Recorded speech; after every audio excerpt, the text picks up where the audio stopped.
Bonjour à tous, je suis Jérôme, un grand passionné de sport depuis tout petit.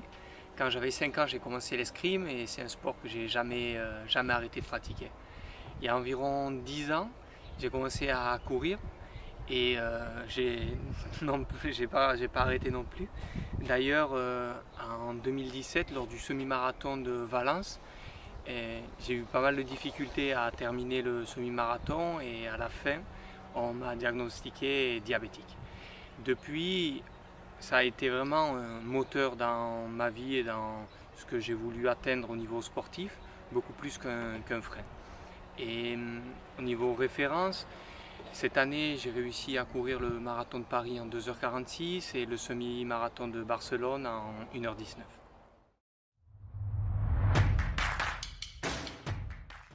Alors avant toute chose, il faut savoir qu'il existe plusieurs types de diabète. Dans la population affectée par le diabète, 92% d'entre elles sont atteintes du diabète dit de type 2. Ensuite, 6% de la population du diabète de type 1, qui serait mon cas, insulinodépendant. Et enfin, les 2% restants sont différents types de diabète plus rares. Et dans le cas du diabète de type 1, ce que je vous disais, mon cas, il s'agit d'un dysfonctionnement dans l'assimilation du sucre par l'organisme. Simplement, quand nous mangeons, tout se transforme en sucre et transite par le sang pour arriver jusqu'aux cellules. Et dans mon cas, le pancréas n'a plus sa fonction de créateur d'insuline. L'insuline qui est une hormone qui permet, comme une clé, d'ouvrir les cellules afin que le sucre puisse y passer. Ce sucre qui ensuite nourrit les cellules.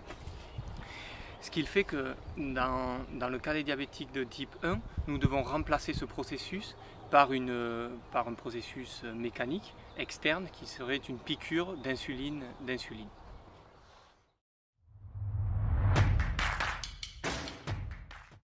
Le plus important lorsque l'on est diabétique, c'est la connaissance de soi. Et pour ça, aujourd'hui, il y a beaucoup de technologies qui nous aident. Il y a par exemple des capteurs qui nous permettent de suivre en direct l'évolution du taux de glucose dans le sang.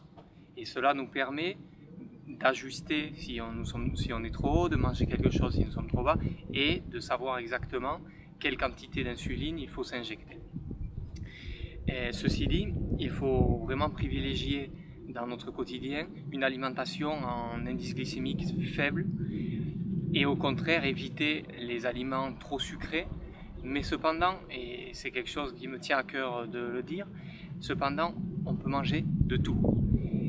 La clé sera un bon contrôle, un bon suivi et de savoir ajuster l'insuline en fonction de ce qu'on mange, mais aussi de facteurs exogènes, comme la chaleur qui peuvent affecter, comme le niveau de stress et comme plein de facteurs qui nous entourent. L'important, encore une fois, c'est bien se connaître.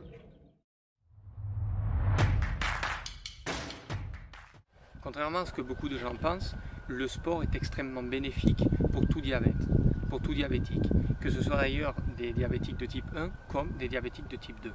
Et cela pour deux raisons principales.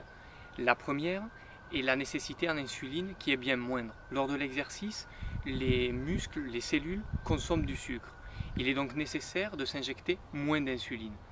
La seconde raison est lors de la période de récupération.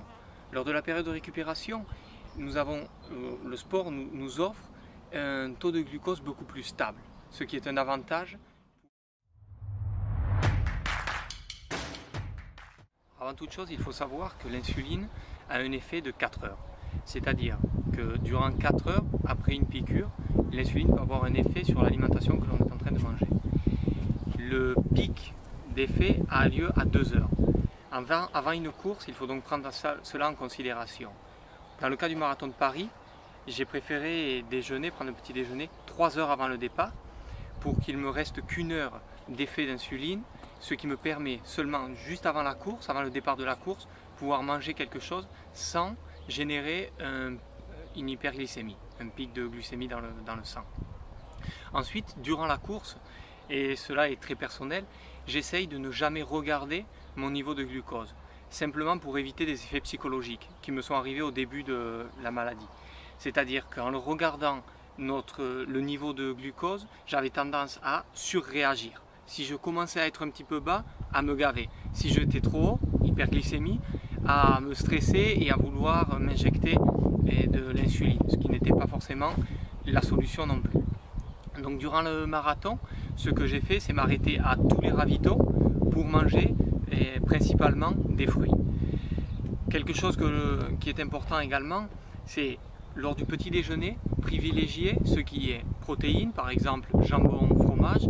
Également, j'aime beaucoup manger des avocats, ce qui nous permet de donner de l'énergie sans avoir des pics d'hyperglycémie. Tout cela accompagné d'un petit peu de pain complet. Et avant le départ de la course, une banane.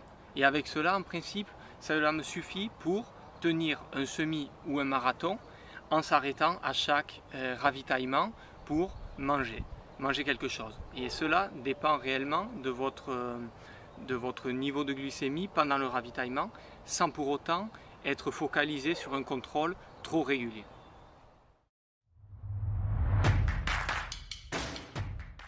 En ce début d'année, j'avais deux grands objectifs.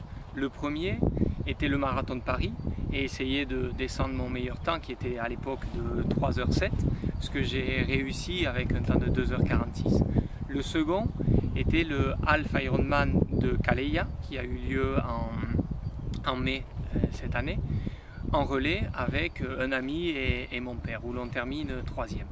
Pour terminer la saison, je vais enchaîner plusieurs courses durant l'été, principalement du trail et un petit peu de vélo, pour ensuite arriver au marathon de New York en novembre de cette année. À partir du mois d'août à peu près, je vais commencer à travailler spécifiquement pour le marathon de New York, mais surtout le marathon de Tokyo qui aura lieu l'année prochaine, en mars 2020, et qui, je l'espère, me permettra une qualification au championnat de France de marathon pour l'an prochain.